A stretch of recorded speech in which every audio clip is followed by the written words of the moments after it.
kita bisa bersilaturahim. Tadi kata Pak Ibnu dengan silaturahim, insya Allah ditambah rezeki, amin, jadi panjangkan umur oleh Allah Subhanahu. Kita bisa dalam keadaan sehat ini berkumpul di sini dalam acara webinar pesantren dengan sapapreneur, ya, pesantren produktif ekonomi bangkit, dan saya menyampaikan salawat serta salam pada junjungan kita yang menjin Prodera. Ya, tema ini yang diberikan kepada saya adalah peran ekonomi kreatif dan pesantren di masa pandemi. Nah, teman-teman, di masa pandemi ini memang kita harus tetap berjuang, tadi disampaikan oleh Pak Sandiuno, dan kita melihat karena temanya adalah ekonomi kreatif, saya akan menyampaikan sedikit tentang data ekonomi kreatif kita. Kita lihat bahwa sekarang ini data ekonomi kreatif kita mempunyai nilai ekspor di tahun 2019 mencapai 20 miliar US dollar, kemudian mampu menyumbang 1.100 triliun pendapatan produk domestik bruto kita di tahun 2020, dan juga bisa menyerap lapangan kerja di tahun 2019 sebanyak 18,1 juta lapangan kerja. Dan ini OKJ fokus terhadap bagaimana bisa membantu lapangan kerja di Indonesia. Dan ini juga pertumbuhannya melebihi dari pertumbuhan ekonomi nasional di tahun sebelum pandemi yang 5%, ini mampu mencapai 7,24% pertumbuhan ekonomi. Nah, sekarang ini memang ekonomi kreatif kita menghadapi kendala ya karena pandemi ini, karena mereka merasakan 98%-nya terdampak negatif karena adanya pandemi ini. Kemudian 67% mereka menyatakan mengalami penurunan penjualannya, tapi alhamdulillah tetap semangat yang tadi disampaikan Pak Sandi. Kemudian 8% hanya 8% yang mengaku omsetnya bertambah. Ya, karena ini tadi menurut saya juga yang Pak Indra bilang, ini pasti mengikuti pendampingan wirausaha yang ada. Kemudian juga mereka 70% ekonomi kreatif kita itu mendapatkan penundaan proyek. 70% ini sangat besar ya, karena teman-teman harus tahu ekonomi kreatif kita ada 17 subsektor ya, dari mulai fashion, kuliner yang paling besar hingga 45%, fashion 18%, kemudian craft atau kerajinan tangan ada 15%, dan selebihnya ada film, animasi, musik, dan lain-lain. Ini mengalami 70% penundaan proyek. Namun yang luar biasa, mereka tetap semangat di tengah pandemi karena 75%-nya mereka tetap mencari ilmu baru selama pandemi. Ya, kita lihat di internet banyak sekali ilmu baru, keterampilan baru. Inilah kebutuhan keterampilan baru sangat dibutuhkan oleh masyarakat. Terbukti 75% pelaku ekap kita mencari ilmu baru selama pandemi. Dan di OKOC juga mereka banyak mengikuti acara-acara kami untuk tujuannya mendapatkan keterampilan baru atau pelatihan baru. Nah, ini telah dibantu oleh banyak pemerintah.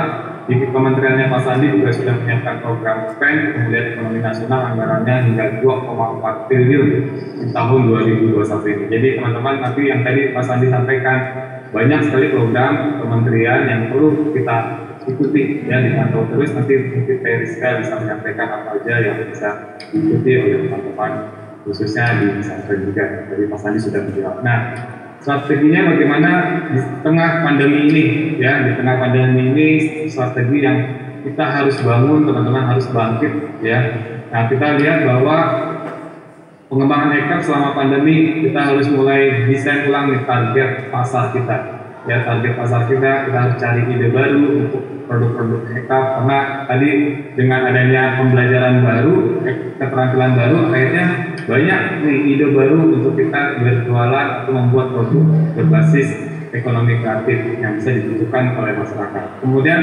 tingkatkan literasi ke teknologi, karena Pak Sandi selalu bilang ada 3 literasi yang harus ditingkatkan, yaitu literasi data, karena ini adalah era big data, dan teknologi. Teknologi ini sekarang lebih dari 70%. Nah, saya mendapatkan informasi ini dari Kementerian UMKM waktu itu saya bersama KAI Indonesia. Nah, hadir juga ini Pak Teguh Anantawikrama. Pak Teguh, terima kasih sudah hadir, dan Pak Teguh juga yang mempertemukan kami dengan Kementerian UMKM waktu itu menyatakan bahwa 70% UMKM kita itu menggantungkan penghasilannya dan mata pencariannya melalui teknologi, melalui digital, melalui internet marketing dan lain-lain. Jadi harus ditingkatkan, dan sekarang pelaku UMKM yang 64 juta itu baru 13 juta yang sudah menggunakan teknologi. Jadi masih banyak yang belum.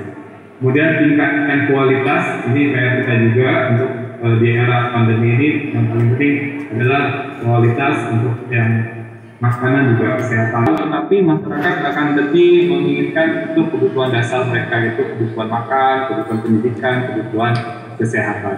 Dan pelaku kita agar bisa bertahan, jangan panik. Ini Pak Sandi, Pak Indra selalu bilang jangan panik, ya. Pak Indra selalu ingat tuh, saya kata Pak Indra pada saat di awal pandemi, biasanya kita panik, mantap, karena kita udah makan tabungannya, mantap makan tabungan.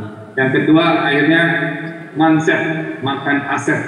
Yang ketiga hingga terakhir, manjem, makan pinjaman. Nah, ini kita jangan pakai, harus lakukan, dan teman-teman harus sampaikan itu yang Pak Indra bilang, butuh komunitas. Nah, komunitas inilah yang akan menguatkan kita semua.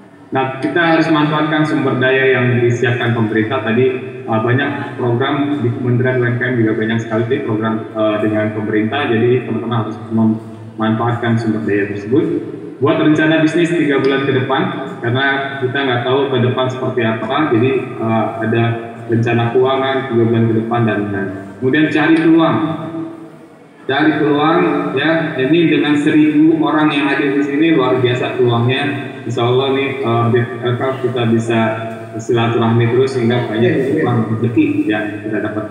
Nah, tadi tingkatkan keterampilan baru, ya. Banyak sekali learning management system yang di online, di YouTube dan lain-lain bisa kita manfaatkan untuk mendapatkan keterampilan baru.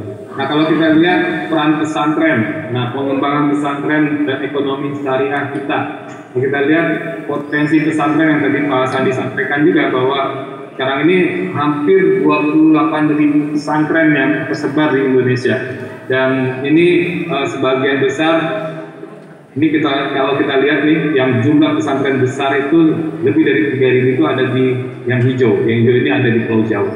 Kemudian ya Jawa Barat yang terbanyak karena lebih dari 8.000 pesantren ada di Jawa Barat, dan kemudian ada di wilayah provinsi Jawa lainnya.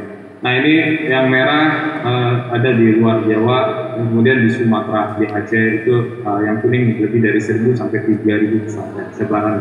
Dan lalu jumlah santri, nah ini juga potensi yang sangat besar. Jumlah santri kita ada lebih dari 4.175.000 santri yang ada, dan ini adalah mereka sangat berpotensi buat membantu perekonomian kita pulih.